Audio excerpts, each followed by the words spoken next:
شاندەکەی هەرێمی کوردستان نەیتوانیەوە هیچ جۆرە ئیتفاقیەیەک واژوو بکات بە حکمی ئەوەی ئەو کەسانی کە ئەوان دانوستانیان لەگەڵا کردوون هەمویان کۆتایی بە تەکلیفەکەیان هاتووەتە لە ئێستادا هیچ پلەپۆستێکی ئیداریان نییە بە سەرۆکی حکوومەتی کاربارەکەریشەوە لەبەرەوە بێ شاندەکە دووبارە بگەڕێتەوە بەغدا بۆ دانوستانکردن لەگەڵ ئەو معنیانەی کەوا ئەو بابەتیان بەدەستە. لە ئێستادا گرفتێک دروست بووە کە لە ئێستادا وەزارەتی نەوتمان نییە. وەزارەتی نەوتیش ئەگەر ببێت بەر کەسێکەکەوێت لە پارێزگای بەسرە. پارێزگای بەسرە هەمیشای بانگەشەی ئەوەیان کردووە کە ناکرێت لە سا هەشتاین داهاتی عراق بەسرە دابینێکەوە بەڵام خۆی مەحرومە. ئەوە گرفتی یەکەم. گرفتی دووەم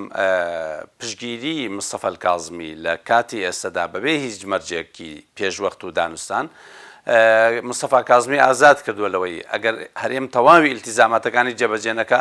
لەوە ناچێ مستەفا کاظمی ژوێتە پێشەوە. بۆیە پێم وایە هەرێمە گەڕێتەوە خاڵی سەرەتا و دەبێت دووبارە دەست پێ بکاتەوە. کاظمی مەحکومە بە کۆمەڵێک یاسا و دەستور کە ئەوانەیە بێت جێبەجێکە. کاظمی ناتوانێت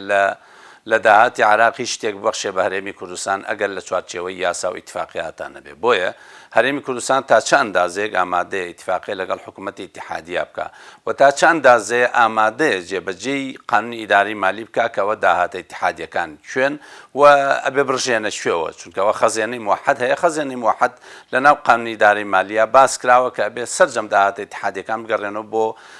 بەغدا. بۆیە هەرێم ئایا تا چە ئەندازەیەک ڕەنگە کاظمی بتوانێت نەرمی بنوێنێ بەڵام ناتوانێت بەخشندەیی بەرامبەر بە هەرێمی کوردستان بنوێنێت چونکە ئەو چۆن بەرپرسە لە تەواوی خەڵکی عراق ئاواش بەرپرسە لە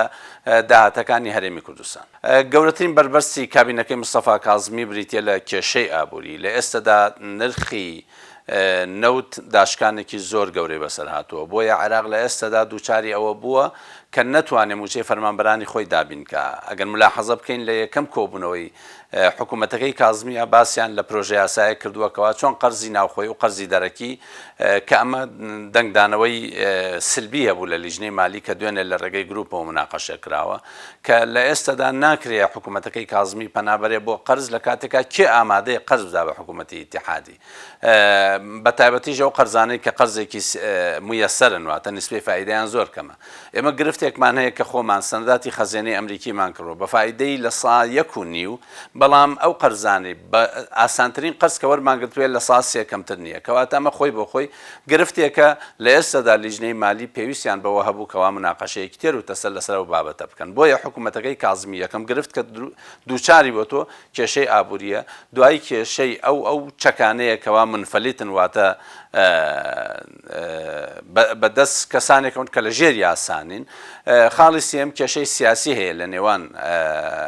پێکهاتەکانە و کێشەی ئیداری هەیە لە ناو دەستگاکانی حکوومەتی ئیتیحادیە. بۆیە ئەمانە کۆمەڵی کێشەن بە تایبەتی کێشەی هەرێمی کوردستان لەگەڵ بەغدا کێشەیەکی ئاسان نییە کێشەیەکی تازە نییە. بۆیە حەلکردنی بە ئاسانی بڕوان ناکەم بگاتە بەردەستی کاظمی. ئەوەی من قەناعەتم پێی هەیە کە بودجەی 2020 ناتوانرێ بنێرێ بۆ پەرلەمان ئەگەر بکرێ بەیاناتی مالی ئەتوانرێ بنێرێ چونکە بودجەی ساڵی 21 ئەبێ لە 15 دەست پێ بکە بە پێی قانونی ئیداری مالی کەواتە بودجەی ساڵی 2020 لە ئێستادا ناتوانرێت دەست پێ بکرا. بە تایبەتی ئەو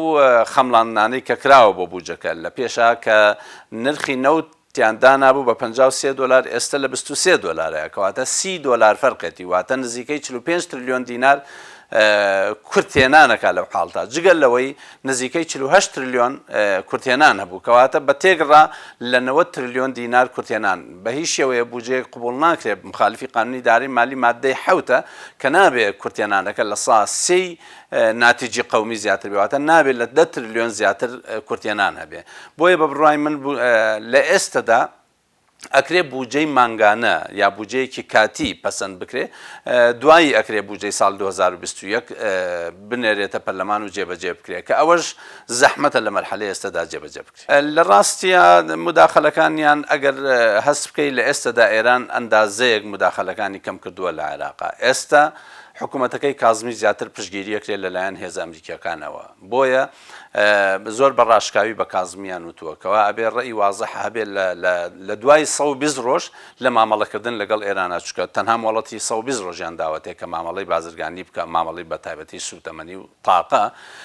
دوای ئەوە بێ خۆی یەکلایی بکاتەوە بۆ ئەو بابەتە خاڵی دووەمیان کە داوایان لێکردووە زۆر بەڕاشکاوی بێت لەبارەی هێزەکانی حەشتی شابیەوە مامەڵەیەکی وازەح لەگەڵ حەشتی شابیە ئەوەی کەوا لەوە پێش وعد دراوە بە ئەمریکەکان لەلایەن بەرپرسەکانی پێشووە داوا ئەکرێت کە کازمی جێبەجێکات چکە چیتر وعد وەرناگیرێ چیتر وعد تەجیلکردنی ئەو بابەتە لە کازمی قبول ناکرێ بۆیە پێم وایە حکوومەتی ئەمریکا چاوەڕێی هەڵوێستی مستەفا کازمیەکە ئەگەر بەدڵی ئەمریکەکان نەبێ ئەوە پێم وایە هەڵوێستی تونتر لە بەرامبەر عێراقەوە هەمان مامەڵی کۆماری ئیسلامی ئێرانی لەگەڵاکەن ئەمەش ئەوە ئەگەیەنێ کە ناوخۆی عێراق دوای 120 ڕۆژێکە یا ئەبێ بە ئاڕاستەیەکی تەندروست کە لە بەرژەوەندی ئەمریکەکان کۆتایی بێت یاخود جۆرێک لە پشێوی تر دروستە بێت لە ناو عێراقە کە دوور نییە شەڕی ناوخۆی لێ هەڵنەگرسێ ئێران لە ئێستادا لە بەرەوەی وەزعی ئابووری ئێران زۆر خراپە دووچاری کۆنا بووە لە ئێستادا وەزعی ئێران هی ئەوە نییە کە ململانەی سیاسی بکات بۆیە هەستەکەین ئێران جۆرێک لە بێدەنگی هەڵبژاردووە سەردانی ئێرەج مەسجدی بۆ لای مستەفا کازمی جۆرێک لە نەرمی پێوە دیار بووە و هێزە ئێرانیەکان ڕازی بوون لەسەر مستەفا کازمی کەوا زۆر بەڕاشکاو ئەیانزانی کەمە پشتگیریەکرێت لەلایەن ئەمریکەکانەوە ئەم ڕازامەندیەی ئێرانیەکان بۆ کازمی دلیل لەسەرەوەی نایانەوێ بگلێنە کێشەیەکی تر لە عێراق ناردنی ئەم وەفتە درەنگ وەختە لە وەختی زایعە بۆ لای حکوومەتێک کەوا کاربەڕێکەرە و هیچی بەدەست نییە وا نازانم حکوومەتی هەرێم جۆرێک لە بەرنامەی هەبێ بۆیە لە ئەساس شک نابم حکوومەتی هەرێم بە بەرنامە کار بکە حکوومەتی هەرێم تەنها لەسەر بەڕێکردنی کاری ڕۆژانە مامەڵەکە و قەرار وایە وەفدەکانی دووبارە بگەڕێنەوە بەغدا بەس من دڵنیای ئەوەیان نەکەم کە ئەو وەفدانە بەو مستەوایە و بەو ئاستە ناگەنە هیچ نەتیجەیەک دوجار ئەبێ وەفدێکی فەنی مامەڵە لەگەڵ بابەتەکان بکە ئەوەی لە ناو چوارچێوەی قانونا هەیە قانونی ئیدارەی مالی و لە ناو دەستورا هەیە ئەو وەفدە فەنیە بە یەکلای بکاتەوە دوای بەرپرسانی باڵادەستی هەرێم کە خاوەنی نفوزن و خاوەنی واژووی خۆیانە بن بۆیە لە ئێستادا ئەو وەفدانە ناتوان هیچ گرفتێک چارەسەر بکەن ئەوەی ئێستا قەرار وایە بگەڕێتەوە هەمان وەفدە بۆیە من وا تێگەم ئەم وەفدە وەفدێکی فەنی نییە ناتوانێت مامەڵە لەگەڵ وردەکاری ئەو بابەتا بکات ڕاستاڵێن سەلاحیەتمان پێ بە هەموو شێوەیەک بەڵام خودی سەلاحیەت کافی نییە بۆ بابەتە ئەبێ وەفدێکی فەنی بێ مناقەشەی تەواوی تێروتەسەلی ئەو بابەتانە بە تایبەتی مەسەلەکانی نەود مناقەشە بکەن گرێبەستەکانی هەرێم مناقەشە بکەن مەسئلەی نقاتی حدودی مناقەشە بکەن دەواازە سنووریەکان لەگەڵ زەڕایبی عامە واتە ئەوەی لە چوارچێوەی قانونی ئیدارەی مالیە پێ و تێداهاتە اتحادیەکان زەحمەتە عێراق لەم مەرحلەیەدا لێخۆشببوونی هەبێت چونکە عێراق وەزعی ئەوەندە ناڕەحەتە خۆی بە خۆی موچەی پێدابین ناکرێت ئەوەتانێ ناچارە پەنابەرێتە بەر فرۆشتنی سەنەداتی خەزیێنە یاخود قەرزی دەرەکی یاخود هەندێک باز لەوەکرێت کە مامەڵە لەگەڵ گۆڕینی سعری دراوە ئاکرێت دۆلارە ئاکرێت دوجار لە ئاخر بابەتە پەنابرێتە بەر لێدانی چاپی پارەی نوێ